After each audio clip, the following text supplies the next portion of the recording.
அனைவருக்கும் வணக்கம். என் பெயர் சா. சுபவிகாஷினி. நான் 6ஆம் வகுப்பு ஆ பிரிவு ஜீவனா பள்ளியில் படிக்கிறேன். இன்று நான் பாலை பற்றியும் அதன் நன்மைகளை பற்றியும் பேச வந்துள்ளேன். இன்றெடுத்த அனைத்து உயிருக்கும் இறைவன் கொடுத்த மிக பெரிய இனிய வரம் பால். பால் போன்ற மனம் என்று பலரும் வாழ்த்த காரணம் பாலின் தூய்மைதான்.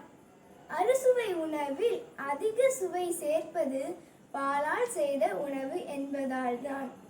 பசும்பால் தரும் தயிரும், தயிர் தரும் நெய்யும், நெய் தரும் குளிர்ச்சி தரும் மோரும், இவை அனைத்தும் கால சூழ்நிலைக்கேற்ற உணவல்லவா? விருந்தினரின் உபசரிப்பு. முடிவில் பால் கொண்ட தேநீர் இனிமையல்லவா? இவை விருந்தின் முழுமையல்லவா? இத்தகைய சிறப்பு மிகுந்த பாலை நம் அனைவரும் பருகும்போது நம் வாழ்வு முழுமை பெறும். நன்றி, வணக்கம்.